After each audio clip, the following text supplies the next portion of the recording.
Actes des Apôtres, chapitre 16. Il parvint ensuite à Derbe et à Lystre. Et voici qu'il y avait là un disciple du nom de Timothée, fils d'une femme juive fidèle et d'un père grec. Les frères de Lystre et d'Iconium rendaient de lui un bon témoignage. Paul voulut l'emmener avec lui, il le prit donc et le circoncis à cause des Juifs qui étaient dans ces lieux-là, car tous savaient que son père était grec. En passant par les villes, il transmettait les décisions prises par les apôtres et les anciens de Jérusalem, afin qu'on les observe. Les églises se fortifiaient dans la foi et augmentaient en nombre de jour en jour.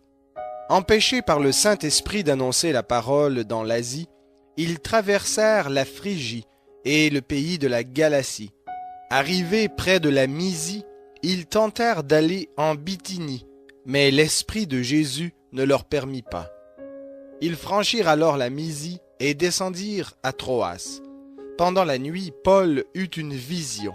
Un Macédonien debout le suppliait en disant « Passe en Macédoine, viens à notre secours. » Après cette vision de Paul, nous avons aussitôt cherché à nous rendre en Macédoine, concluant que Dieu nous appelait à y annoncer l'Évangile. Embarqués à Troas, nous avons fait voile directement vers Samothrace et le lendemain vers Néapolis. De là, nous sommes allés à Philippe, qui est la première ville de ce district de Macédoine et une colonie romaine.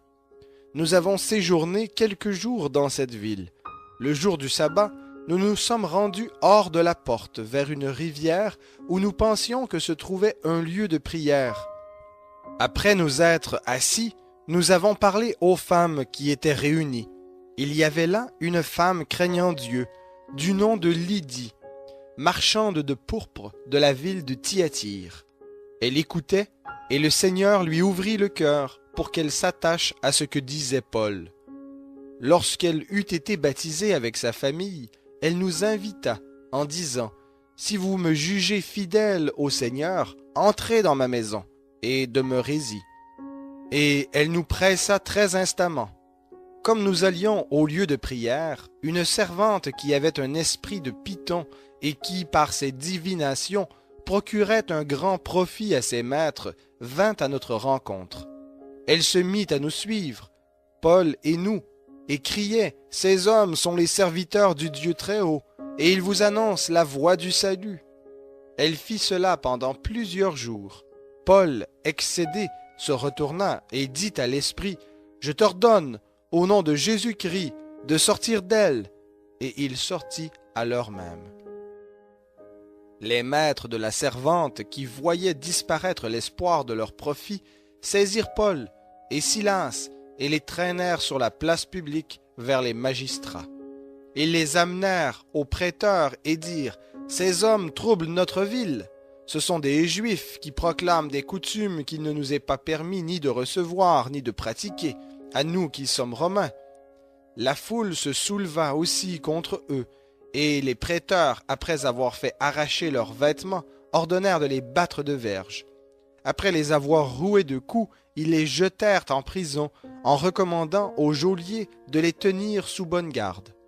Celui-ci, qui avait reçu cette recommandation, les jeta dans la prison intérieure et leur mit les ceps aux pieds. Vers le milieu de la nuit, Paul et Silas priaient et chantaient les louanges de Dieu, et les prisonniers les écoutaient.